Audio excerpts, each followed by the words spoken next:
પણ વિશ્વાસ જો તમે મારો ગુમાયો તો પછી કદાચ જીત્યા કરતા પણ હાર વધારે લાગશે. એટલે મારે ખાસ કેટલા માટે કેમ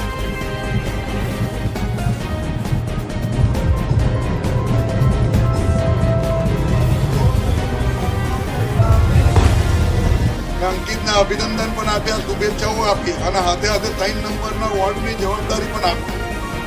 ગઈ વખતની ચૂંટણીમાં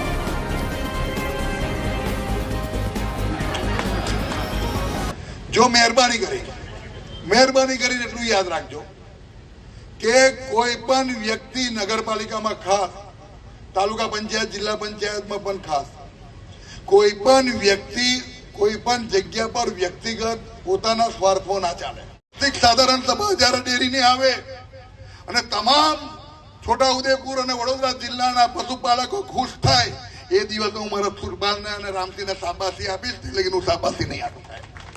અને એ રીતે નગરપાલિકા તાલુકા પંચાયત જિલ્લા પંચાયતના સભ્યોને કહું, સભ્ય થઈ જવાના છો.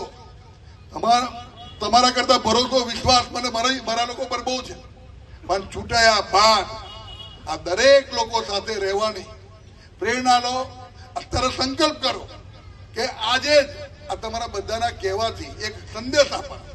તમારા કાર્યાલયના ઉદઘાટનમાં આજરોજ સાવલી નગર ખાતે સાવલી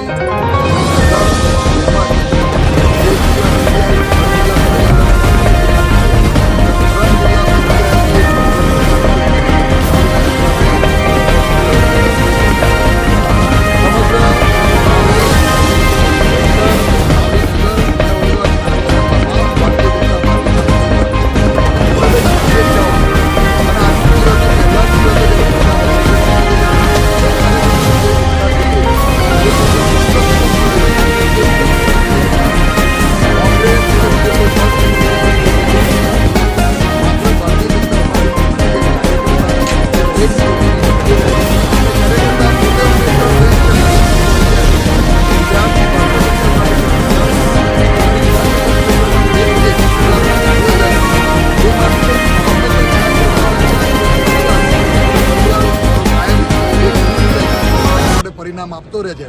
આ વખતે પણ 28મી તારીખનું જ્યારે પરિણામ આવશે અને 26મી તારીખનું જ્યારે મતદાન થશે ત્યારે લોકો જોશે કે સાવલી નગર, સાવલી તાલુકો, ડેસર તાલુકો અને ગ્રામ્યના તમામ ઉમેદવારો સારી રીતે જીતી અને એક કમળ ગુજરાતની ભારતીય જનતા પાર્ટીની સરકાર અને ગુજરાત અમારા પ્રદેશ અધ્યક્ષના આપશે એવો સંપૂર્ણ વિશ્વાસ છે.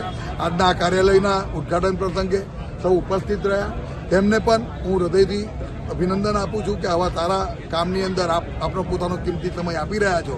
પણ પ્રત્યેક કાર્યકર્તાનો કિંમતી સમય એ અમે કાયમ માટે યાદ રાખીશું અને ચૂંટણી પરિણામ પછી પણ ઉમેદવારોને લોકો વચ્ચે રહી અને કાર્યકર્તાઓનો વિશ્વાસ કાયમી રહે એવા કામ કરવા માટે મેં અપીલ કરી.